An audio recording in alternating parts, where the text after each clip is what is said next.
everyone. So tonight, nandito kami ngayon sa Venice Grand Canal Mall. Kakain kami sa May Maxes kasama si Tito Phil at Tita Edith. Ayan si Papa. Late dinner with them dahil galing kami sa airport. Bukas pupunta kami ng Batangas.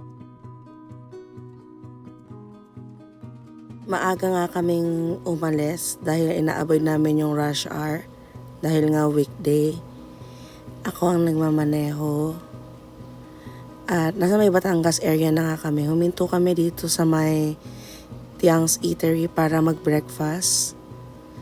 And si Papa inaantok pa yarn. Ito siya. Open air siya. At malaki yung area mismo at marami ding parking sa harap. Yan yung mga ulam, may adobo, may kaldereta, etc. Ayan yung price list.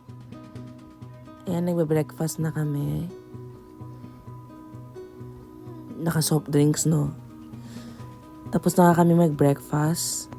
At nakarating na kami dito sa bahay nila Tito Phil at Tita Edith sa San Juan, Batangas. Ayan, napakalaki ng lupa nila. At well-maintained yung kanilang mga grass. Ayan, si Tito Phil daw yung gumawa ng mga plant box na yan.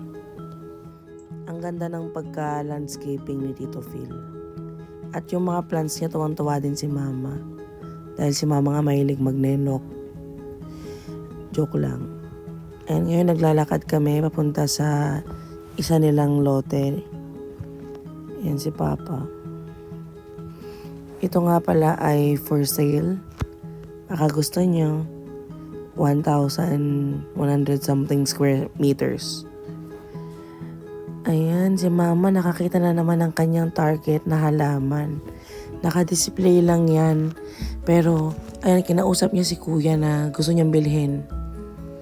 Ayan na nga. Kukunin na nga ni Mama.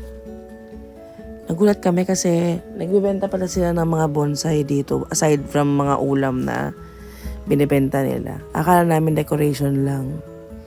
Ayan, napakarami nilang mga bonsai na tinitinda. Although hindi pa yung iba, hindi pa potted. May mga potted naman. Pero yung nagustuhan namin ni Mama ay yung mga hindi pa potted. Ito kasi in-offer sa amin. Pero hindi namin nagustuhan. Ayan, gusto namin to para sa living room. At itong money tree na to kakaiba. Maganda rin to.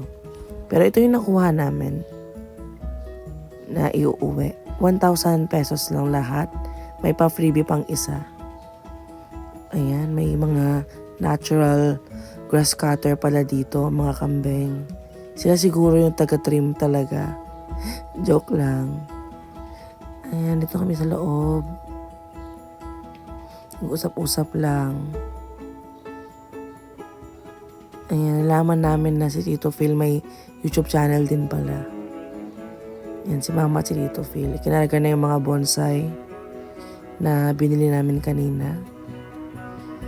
Ayan sila, ang apat.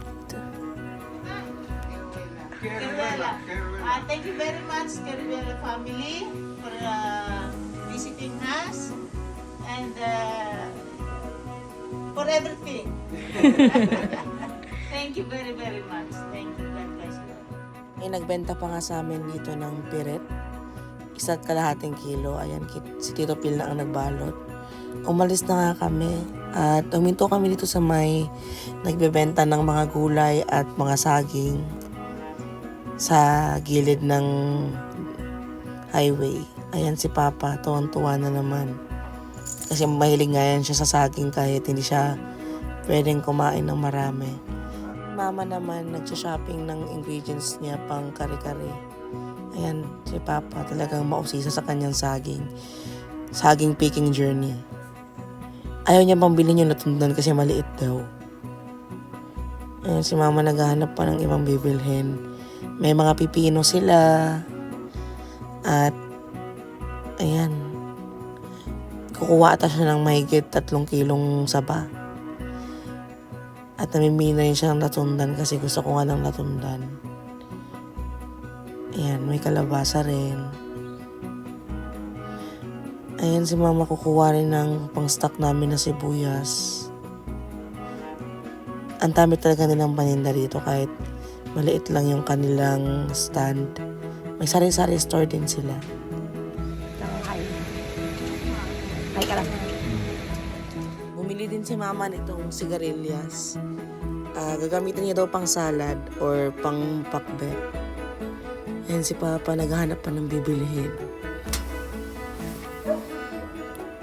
Ayan, kinarga na pala ni kuya yung asawa ni ate. Yung mga pinamili naming saba. At ayan si papa inom na naman ng buko.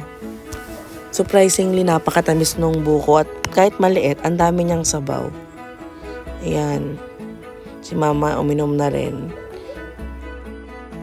Nagpabiak pa nga si papa ng 3 pang buko kay kuya para iuwi namin. Ayan, bumili din si mama ng mga kamote. Naghahanap pa siya. Nagulat nga kami kasi sila ate at kuya pala. Mga Bisaya din, galing ng Dumaguete. Ayan, yung mga pinamili namin. Ayan ang mga Bisaya nag-usap-usap. Huminto rin kami dito sa may Basilios. Kasi nakita ko na may brick oven pizza sila. Mahilig talaga ako dun. Ayan. Nagtitingin kami ng menu. Si mama for sure magsasalad na naman ito. Nakakatuwa kasi may libre silang bread. Tinry namin at masarap yung kanilang sauce. Parang may apple cider vinegar. Ayan, iba talaga ang ngiti ni mama pag may salad. Akala mo naman nanalo ng loto. Nagkape rin ako at ayan yung pizza nila. Super sarap. Huminto rin kami dito sa may lumihan para mag-uwi. At si papa talagang nagpadaan pa ng Kalamba para bibiro siya ng kanyang buko pie.